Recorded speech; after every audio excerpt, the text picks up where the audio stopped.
Assalamualaikum warahmatullahi wabarakatuh. Saya Dewi Andasari Rahab, NIM 0501193165. Saya dari kelas EKI 6E. Tujuan saya membuat video ini untuk memenuhi tugas ujian akhir semester mata kuliah Ekonomi Pertanian dengan dosen pengampu Bapak Ahmad Fadlan SE MSI.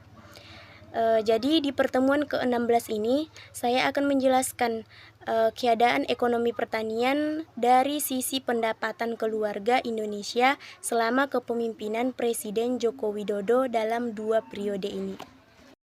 Di mana masa pemerintahan Bapak Presiden Joko Widodo selama 2 periode ini diwarnai dengan berbagai peristiwa penting global yang mengiringi perjalanan ekonomi, khususnya sektor industri manufaktur Indonesia.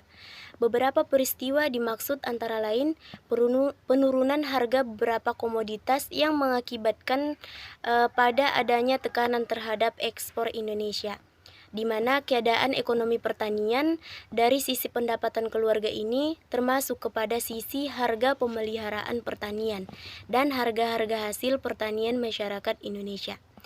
Di mana kita ketahui keadaan ekonomi pertanian di masa kepemimpinan Bapak Presiden Joko Widodo dalam 2 periode ini sangat tidak stabil dan tidak seimbang. Dilihat dari dalam periode kedua masa kepemimpinan Presiden Joko Widodo di tahun 2019, yaitu pada masa pandemi COVID-19.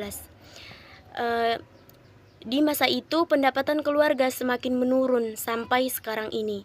Tak lepas dari faktor pandemi COVID-19 itu, pemerintah melakukan kebijakan penerapan pembatasan sosial berskala besar atau PSBB di sejumlah daerah, membuat gerakan seluruh masyarakat terbatas, mengakibatkan konsumsi rumah tangga yang menjadi kontributor terbesar produk domestik bruto dari komponen pengeluaran pun semakin anjlok dan tidak stabil. Selepas dari itu, sekarang keadaan ekonomi pertanian dari sisi pendapatan keluarga juga sangat turun drastis. Salah satunya pendapatan keluarga saya pribadi sangat menurun karena harga hasil pertanian yang kami dapat tidak seimbang dengan harga pengeluaran untuk memenuhi kebutuhan sehari-hari. Apalagi di daerah saya sendiri, kebanyakan masyarakat di sini yang pekerjaannya sebagai petani, seperti menanam padi, sawit, karet, dan sayur-sayuran. Jadi dengan penghasilan panen kami yang kami dapat tidak seimbang dengan harga yang kami keluarkan, seperti membeli pupuk dan obat-obatan hama. Untuk menghasilkan panen yang banyak dan sempurna tentunya harus dirawat dengan cara memberi pupuk dan obat-obatan hama. Sekarang saja harga sawit dan karet semakin menurun drastis.